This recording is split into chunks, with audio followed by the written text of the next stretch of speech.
Our final day in Ireland had arrived and we were determined to make this a day of fun, and what better place to do exactly that than in the wonderful city of Belfast. The weather was still very Irish, but was never going to dampen today's spirits as we set out from Coleraine towards Belfast, taking the very convoluted route along the Causeway coast. But this did take us up past Vanishing Lake again, and we had to stop to see if it was full or empty.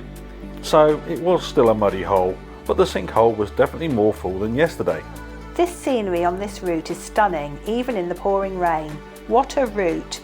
And we drove along spectacular coastal roads, admiring the scenery and views across to Scotland. So many pretty towns too, and opportunities to stop, but we had a date with Belfast and pushed on towards the city. We passed through Carrickfergus and had a severe temptation to stop and explore the beautiful castle, but it was nearing opening time. Did I say opening time? I meant lunchtime, of course. The two famous dock cranes in Belfast shipyard came into view. Named Samson and Goliath, these are stark reminders of this city's industrial and maritime heritage, and of course its links to the ill-fated Titanic are famed all around the world and draws visitors to this city and the Titanic Quarter and the Titanic experience. And we had debated whether to visit this on the drive down, but this wasn't the cheerful happy end to our island trip that we wanted, and as we checked into our city centre hotel we agreed that today was going to be a day to soak up the city vibe and try out some of Belfast's legendary pubs.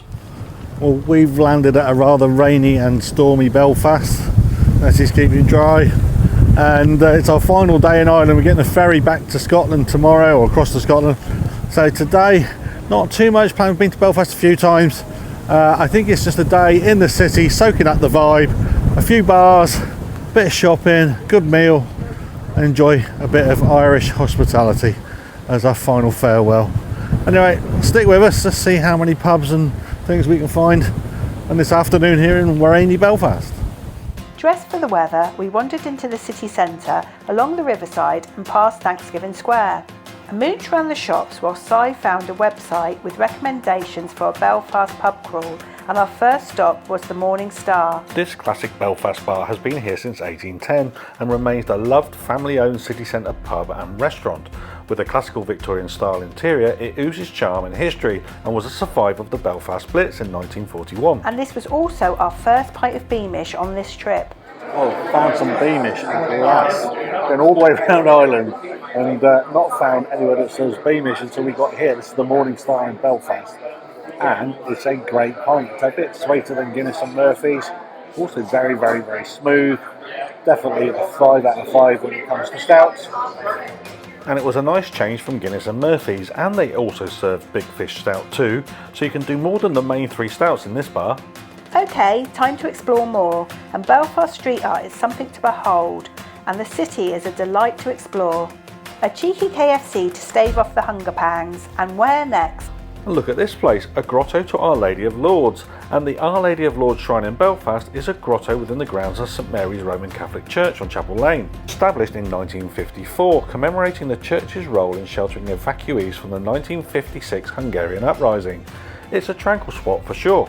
Come on, Si, more pubs to find, and next on our list was the legendary music bar Madden's. Quaint, cosy, but a place with a reputation for being one of the most popular music venues in the city. What are you drinking now, Nettie? Right, we're in the Madden's bar, and it's one that's on a list to try out. And I've gone for Kilkenny, which is a real ale, and it's an Irish real ale, and it's brewed in the Guinness brewery. So I'm going to give this a try.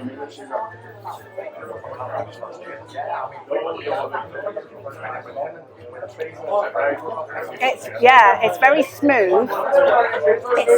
It's sweeter than the Guinness, but it's got the Guinness froth on the top. I really like this one. Out of 5, 4.5. And the poster and the ladies certainly made you chuckle in any case. Okay, where next? Look at those bees. They are so pretty, and I hear music from that bar over there. And that bar over there was the legendary Kelly's Cellars, and this was one of Belfast's oldest bars, established in 1720, and music greeted us as we entered. We found a spot and enjoyed a Smithwick's and listened to the brilliant musician who was serenading all present with a mix of traditional and modern tunes. This place was buzzing, and we stayed here a while to enjoy the brilliant atmosphere within. So where next? Rain once again appeared as we wandered into the cathedral quarter, and we needed a proper meal to line our stomachs. And as so often happens, plenty of beer led us to a curry house. And Mumbai 27 proved to be a great choice, with a very tasty meal served up in a great setting, washed down with more tasty beer, of course. A great curry this, and we woofed it down. This was a brilliant day already, and we wondered whether even more fun awaited.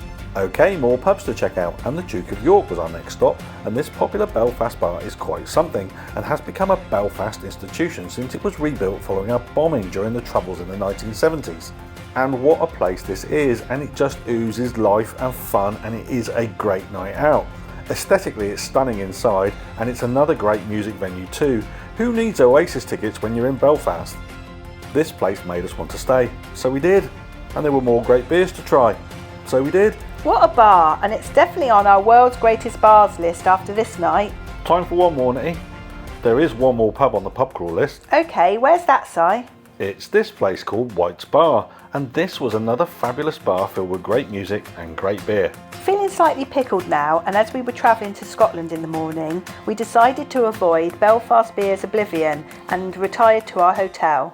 And in the morning, we didn't half need that fried breakfast, really good. And after breakfast, we set off towards the port of Larne and waited to board our ferry to Scotland.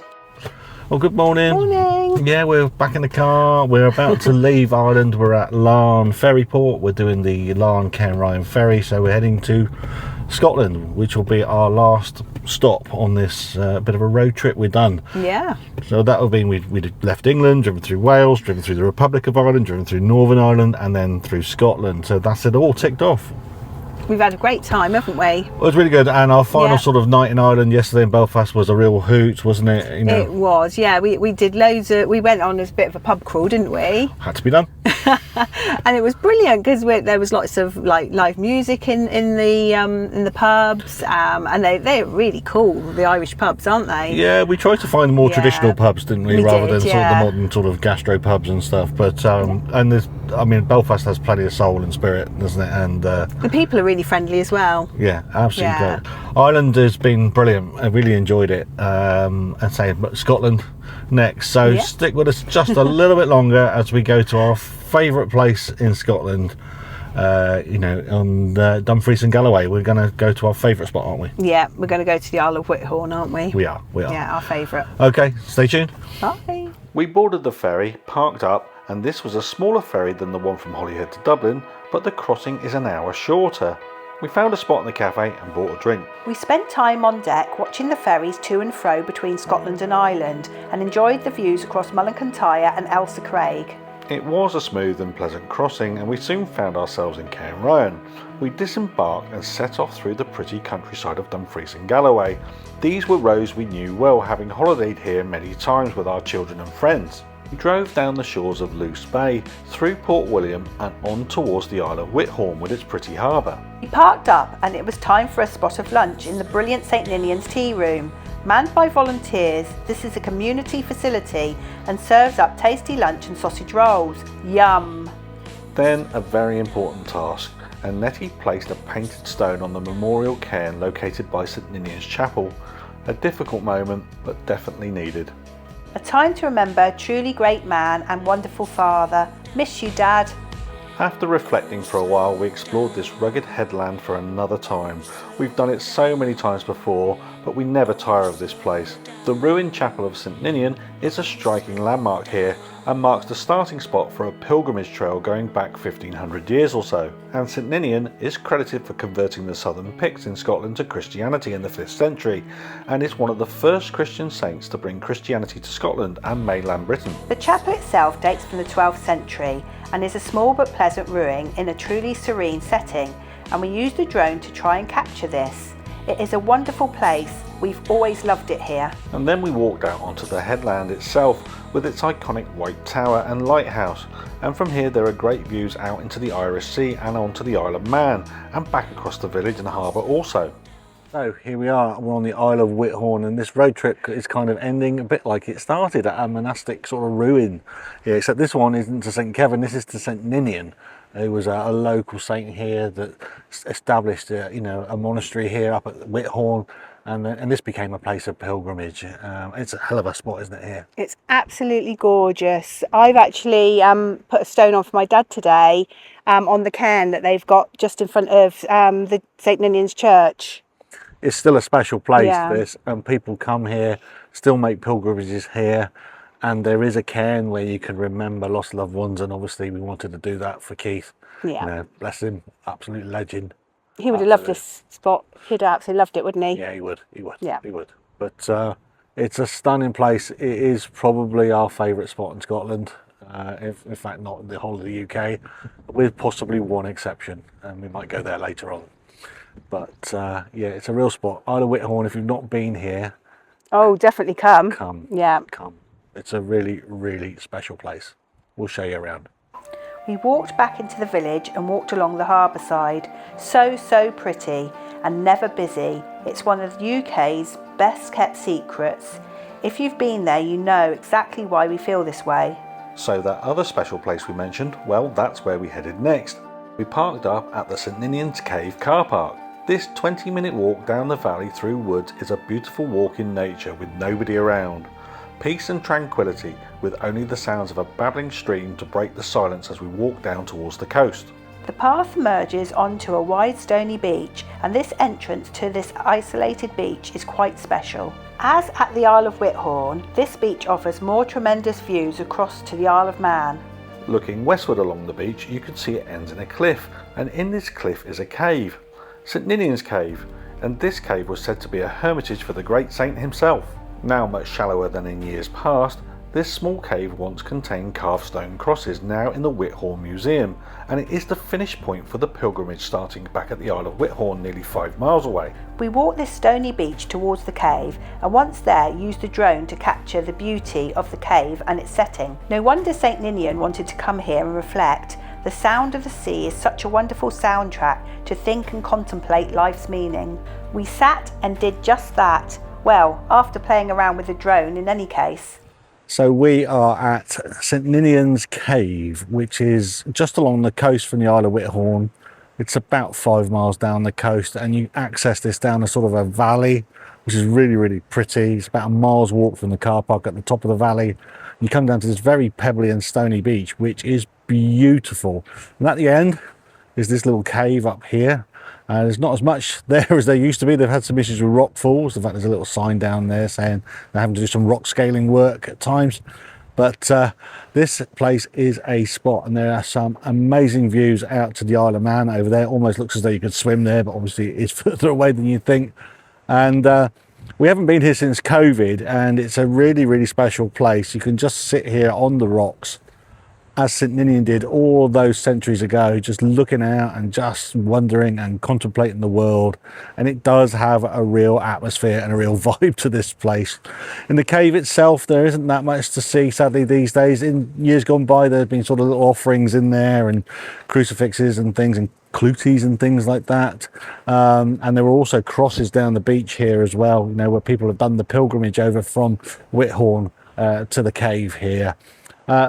Film buffs may also recognise this from the Wicker Man movie, and occasionally you do get a few people coming down to see this place as it was featured in the Wicker Man. And the Wicker Man end scene with the sort of the burning sort of Wicker Man and the people in the Wicker Man was actually filmed in Borough Head, which is about 2 miles that way down there. So they filmed that movie in this location, which is why this attracts sort of visitors for Wicker Man buffs, if you like. But it is fundamentally a Christian place, and it's called St Ninian's Cave. And if you're in this area, Dumfries and Galloway, we would definitely recommend you taking time out of your itinerary, coming down here and just sit and just think and wonder. We will never tire of coming here. It's such a spot, and we whiled away a good hour just chatting and reflecting on our experiences on this road trip, and agreed this was a perfect ending. We walked back to the car and made our way to our accommodation for the evening, which was the Harbour Inn in the pretty nearby village of Garliston. And with our room overlooking the harbour, this felt like an ideal final stop on this trip. We enjoyed some really good food and wine in the restaurant. It was very tasty, and the homemade cheesecake for pudding was particularly delicious. Garliston is a quiet, sleepy coastal village, and there is a small site for touring caravans and mobile homes bringing trade into the Harbour Inn. We walked around the village and out onto the beach. We strolled across the sands and once again enjoyed our base for the evening. Well, here we are on the final night of our road trip and we're in Scotland. We're in Galveston, which is in Dumfries and Galloway, and it's a really beautiful spot. Look at that. It is gorgeous. Look at it. Well, spin it round. Spin you round. You've got the Dumfries and Galloway hills and mountains behind us. You've got Wigtown Bay there. We've got Galveston Harbour here.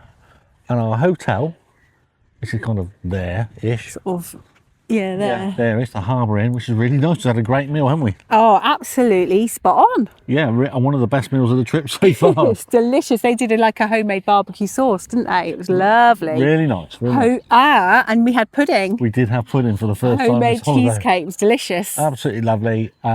And this harbour, it was famous for where they tested the Mulberry Harbour before the D-Day landings. So they went through 3 different prototypes before they came up with the actual design that was used on D-Day. And they were all tested in there, believe it or not. Yeah. So what a place this is. Gorgeous. And what an end we've had to our fantastic holiday round. It's been amazing, Ireland, isn't it? Northern Ireland, and now in Scotland. We have seen so much. It's been brilliant. Yeah. So our last night, we're going to just take a walk out round here, just soak up this really tranquil spot. And in the morning, we're heading back to Northamptonshire. And then what we'll do when we get home, we'll give you kind of like a bit of a summary and a sum up and talk about our highlights, our lowlights, and what was great, what wasn't so great. And so stick with us and join us for that. We walked around the harbour wall and sat on another smaller stony beach, looking out into Wigtown Bay. Again, the gentle sounds of waves washing ashore soothed us. And this was a perfect spot for a bit of stone skimming, or sinking if you find that a more fun game. Then a walk around the headland to another groin and viewpoint, which featured a lovely memorial bench too. And what a view it was too, across the bay and harbour, just lovely. And as we walked back to the Harbour Inn, the sun poked his head from behind the clouds and gave a beautiful view across the harbour before it disappeared again. As it did, a flock of birds flew over our heads just at that moment. Then a final beer in the bar before a great night's sleep. And in the morning, our view across the harbour was the perfect way to wake up, closely followed by a great Scottish breakfast, of course. We packed the car for the final time and set off for our home back in Northamptonshire. We soon crossed the border to England and stopped at the brilliant tea-based services for refreshments. We set off again, and the lush scenery of the Lake District was soon replaced by crowded motorways and urban sprawl. Once back in Northamptonshire, we did take a while to get ourselves organised to record our final verdict on this holiday. Hello. Hi. So we're back here in sunny Northamptonshire, and there's a couple of weeks past since we got back from Ireland, but we thought we'd just reflect on whether we enjoyed ourselves and how great a holiday it was, because I thought it was pretty good, wasn't it? It was amazing. I really enjoyed it. And what did you think about doing a road trip for a change rather than our normal package holiday or cruise holidays? I think it was really, it's nice to do something different. I really enjoyed it. We packed it in, didn't we? I mean, when the kids were young, we used to do road trips all the time. We used to go down through Germany and France and all that. And it was nice to revisit that style of holiday. It was, yeah. The 2 days and move thing, did that kind of work for you? I think it was just right, because it was just the right amount of time. So if you found something that you really wanted to do, you could do that the next day. But you would, it worked quite well, don't you think? I think it did. Yeah. If there were places that you think, oh, well, I've done it now, you could then say you've moved on. But there were some places I thought, oh, we wish we had more time here. So that's the trade-off. Yeah. But anyway, so on that, what was your favourite place of the places we visited? Well, you know what I'm going to say, don't you? Well, you always want to go to Giant's Causeway. Giant's Causeway, yeah. I mean, did it live up to the hype? Oh, it was amazing. Well, you see on the video that I just absolutely loved it. I was in awe of it, wasn't I? So, I loved it. Yeah, for me, I mean, Westport takes some beating, doesn't it? But I have a particular soft spot for Glendalough because of the family connection and everything there. But you can't choose it all. Can't choose pick it all. One. So mine's the Giant Causeway. Oh, I loved our day in Glendalough. We did the walk round. I did love that, even though you were obviously suffering in pain. I didn't like that bit, obviously. Yeah, but, that's what you like there. Yeah, honestly. Best hotel, would you say? I would say Glendalough. Because of the view, and the breakfast was awesome. Great breakfast there. Yeah, it was. I'd probably agree with you actually on that one. I think that was the best hotel. I mean, it wasn't plush or anything, but its setting, location, and the food was good, wasn't it? It was good, yeah. And also, on our next sort of question, best pint of Guinness. I think we both agreed on that. Glendalough. Glendalough was the best part. It was. Was the closest hotel to Dublin, but That pint of Guinness was so creamy, wasn't it? It was just so creamy. It was incredibly creamy, and wasn't it? We were really in need of a Guinness at that time anyway, weren't we? And it was lovely. Best meal? Well, you can say this one. Well, I agree with you on it. Yeah, fish and chips in Hollywood of all places. Hollywood. What a great meal that was. Yeah. I mean, I'm a fish and chip fiend, and I love my fish and chips. But I've got to say, you rate them, don't you? I do. I have my own sort of like Google list of great chippies around the UK. Shows how sad he is. I know, really sad. But I've got to say that fish and chips in the Hollywood Inn in Wicklow was. Wow, out of this world, wasn't it? It was amazing. Yeah. It was. You don't eat the salad, but they did salad with it, and the dressing. I don't know what the dressing was, but it was something special. Really was. It was, and you know, so we had a really good one. Do you reckon we'll do another one? Do we need to go back to Ireland? I think. Well, we do need to go back because we didn't do Croagh Patrick, did we? That's on my list. We need to get fit. Easier said than done. Drink less Guinness. Yeah. And we need to get back there. So we do need to go back for that. And, you know, we could go other places, explore other places. I was really impressed with the mountains in County Mayo. And then we went down to Killary Fjord, and that's the border with County Galway. And then you got Connemara Mountains to the south of that. And we got glimpses of that. And I thought, oh, that looks nice down there. So maybe if we do go back, we go to Mayo and then do Croagh Patrick, and maybe we go south rather than north. But then going north and then catching up with cousin Sarah was amazing. That was good. Yeah, that was good. Enjoyed that. It was really good. Yeah. And Derry was a fantastic city. Yeah. And you know, all that Causeway Coast, you can see why it draws the tourists there. It's gorgeous. It is gorgeous. Yes. But there's plenty more to see. And that's it. So another Ireland road trip has to be done. It does. Well, look, thanks for joining us in this video series. I hope you've enjoyed it. I hope you've got some inspiration to go to the beautiful Emerald Isle of Ireland. Oh, gorgeous. And, you know, join us on our next adventure, which isn't too far away now. No. Is it about 8 weeks now? 8 weeks. Yeah. Take care. Bye. Bye. If you enjoy what we do and want to see more of our adventures, please like and subscribe. And if you want to, comment below.